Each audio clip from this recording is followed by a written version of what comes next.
Welcome, everyone, to the Turn It Up series at First Baptist Church.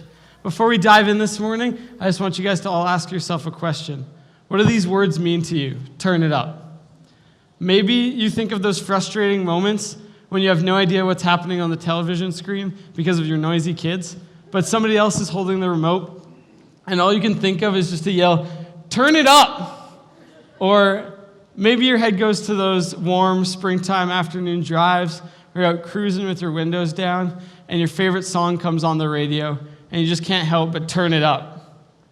Or maybe I say this phrase, turn it up, and you just cringe, because isn't it loud enough in here already?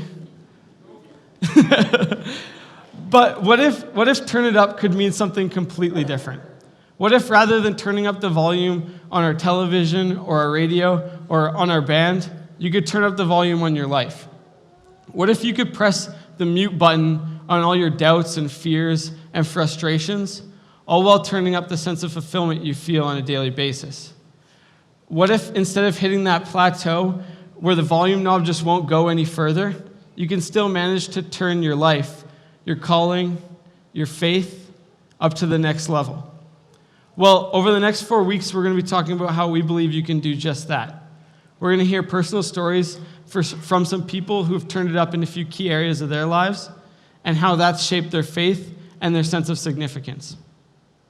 So for me, turning it up is easy to identify. It happened when I was 14 years old, and it changed my entire life. Growing up, I went to camp every summer. I was one of those perpetual camp kids who just kept coming back.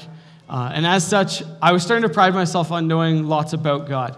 I knew lots of the right answers, and I would have called myself a Christian. But it was in this mindset that God convicted me, saying that knowing about him wasn't good enough because he was calling me to actually know him personally. But I was still fighting to live life my way. It was really hard for me. I wanted to do what was best for me. But that came hand in hand with being utterly scared and confused when I didn't know what the best thing for me was. But God was not content with me just knowing about him and carrying on life as I saw fit. No, he knew it would be better for everyone if he was the one in control of my life. So upon handing over my life to him and living with this new purpose in mind, everything changed for me.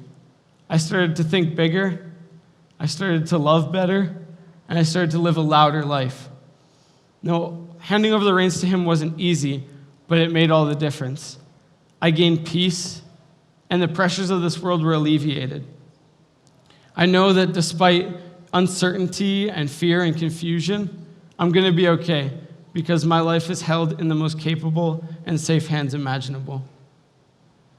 As we journey through this series over the next month, I want to encourage all of you to start living life more intentionally, to stop looking in all the wrong places for your sense of fulfillment, but instead finding it as you invest more than ever before into a relationship with the God who created you. No matter where you come from and no matter where you're at right now, it's time for all of us to turn it up.